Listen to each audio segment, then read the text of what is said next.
Hi, it's David from Life with Parkinson's. If you're new here, welcome. I hope you'll consider subscribing and be sure to check out our website at lifewithparkinsons.ca for more information about this channel and our sponsors. Everybody else, thank you for keeping up with all of our videos, and thank you for making us a part of your journey with Parkinson's. We really love connecting with you. Today's video has been extremely difficult to figure out and bring to you guys. I believe this is attempt number 6 of filming this. And today I'm determined to get through because I feel it's very important to talk about a mild cognitive impairment and how it reflects on our Parkinson's. But it's always been the problem of, how do I share this? How do I share this with everyone and make it relatable so that everyone can understand? It's been so difficult to figure it out, and it's because it's terrifying. Being diagnosed with a mild cognitive impairment, at first I ignored it, but now it's become something that sometimes I'm a little bit afraid of. And I think it's good to be afraid because it brings it to the forefront and it makes us talk about it and share about it. And through that process, hopefully we can learn something from each other. Since my diagnosis, it's taken a long time for me to understand what the doctor was getting at. And at one time, it cost me a lot of money. And I'll share that with you guys in this video. And at the end of this video, I'll share a couple tips and tricks that I've learned from my personal experience that have helped me deal with the mild cognitive impairment on a daily basis. You do have Parkinson's disease and a mild cognitive impairment, but no dementia, the doctor reported to us. No dementia. Oh my goodness. It had been scary. It had been very scary since I had failed the standard memory test, and my doctor went, and said, I'm going to send you to see the dementia specialist. That just rocked my world. Like, the diagnosis of Parkinson's went over my head, but as soon as he said, we better get you checked for dementia, that was when the alarm bells started to go off for me. But we didn't have to worry now because all I was experiencing were depression-like symptoms, which were a natural byproduct of Parkinson's disease, which apparently can produce depression-like symptoms, and one of the depression symptoms is loss of memory. I was assured that it was very possible that a simple antidepressant would take care of that. And hey, who doesn't want just to take another pill per day to solve a major issue? I know I will. It was like we had dodged a bullet there, because if it was only mild, a mild cognitive impairment, was it even worth worrying about? And that's kind of the stance I took. As you'll find out later, that came back to haunt me a little bit. And if you don't know what a mild cognitive impairment, or MCI, is, the Alzheimer's Society of Canada has a good explanation. Mild cognitive impairment affects memory and other abilities, but not severely as dementia. One can still carry on their daily functions and routines without interruption. However, there is a higher risk of developing dementia. A person with MCI can experience a wide range of cognitive symptoms, such as memory problems, which are the biggest one. Impaired thinking skills, language difficulties, disorientation in time and space, poor judgment, and impaired depth perception, and multitasking. Oh, the multitasking is a big one for me. And I'll put links in the description below to both of these websites so you can check them out. At the current time, there are no FDA-approved medications to treat mild cognitive impairment in Parkinson's, but research in this area is ongoing. The specialist message, that's a big tongue twister. The specialist's message to us was basically, enjoy the clarity before the confusion comes. And oh, get ready for retirement. Retirement at 43 years old? Isn't that like 22 years early? I mean, the kids are just beginning to leave the nest and I got to start thinking about retirement? Yeah, we definitely weren't ready. But that's what it was. After the antidepressant started to work, I leveled off, and my amazing ability to remember things, like I can remember a lot of things. I've always had a good memory. I attribute that to all my piano lessons and learning how to memorize songs. Thankfully, my memory came back, and then the MCI kind of floated into the background. It was almost like I was questioning the doctor's ability by ignoring it. I mean, sometimes I was like, what the heck is he talking about? When the fog rolls in. I remember being quite young at my grandmother's house, watching my first horror movie with her and her husband, and it was called The Fog.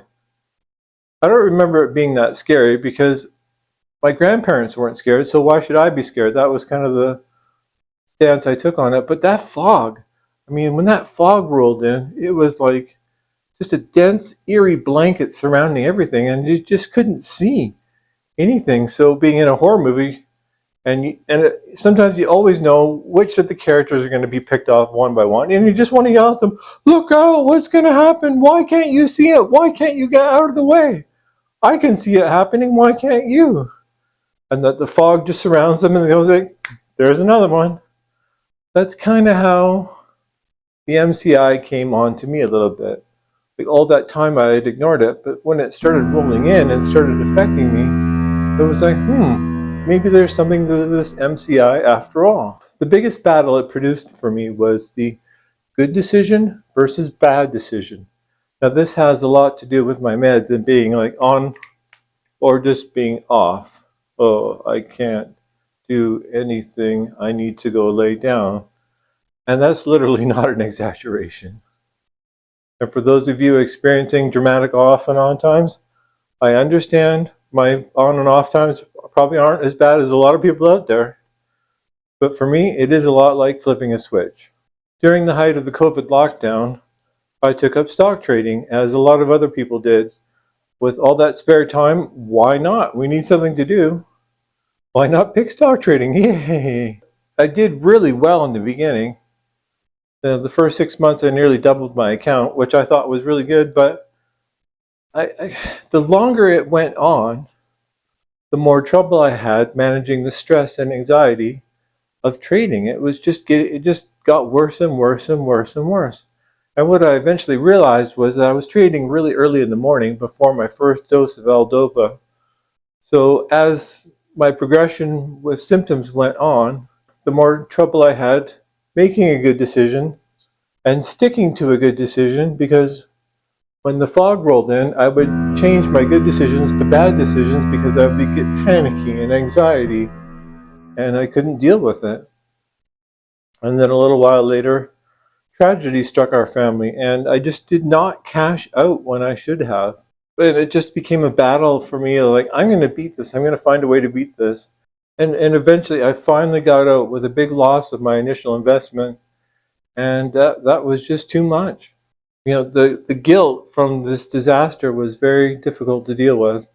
I had to get over it and accept it as a part of my life and part of our learning experience. Just to learn to protect our assets and put safety nets in place to prevent anything like this from happening again. And we did. Just, who are you now?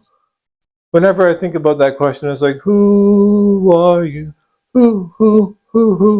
I want to know, who are you? Who? Because I think that's a good question to ask.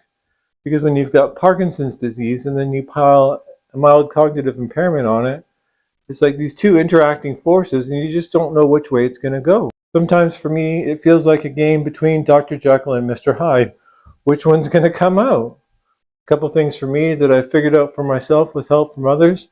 But if you feel you're having symptoms that go beyond this, obviously I encourage you to see a doctor, see someone from your medical team, get a referral. Don't use this video to diagnose yourself. I am not a doctor. For me, what I tried to do was just identify what the worst problems I was having, and it was the good decision, bad decision thing. So we put safety nets in place. I'll talk to Haley or whoever I'm with and say, around this time of the day, and that's an important thing, is like, for me, they happen at specific times of the day, usually between my pill doses, when I'm kind of going off and then back on. That's when, the impairment really strikes me, and it's difficult to stay on target, with my decisions. So I'll be like, okay, well, if I start leaning this way, make sure you correct me and point me back over this way, because this is what I really want to do. It's a good decision. So sometimes I'll just need that little push in the right direction to stay on track. And that's kind of how I've battled that good decision, bad decision. Like if I'm out with someone in the great outdoors, I do that a lot. It's like, okay, if we run into this situation, make sure we pick option A. Don't let me drift over to option B, because I know ahead of time it's not a good option to pick. But when good decision, bad decision happens, why do we always pick the the bad decision? Like, why do I always pick the bad one when I'm off? I don't know. I don't know. Maybe like self-destructive forces come on when that happens. I don't know. It's so frustrating. Why couldn't we just naturally pick the good one?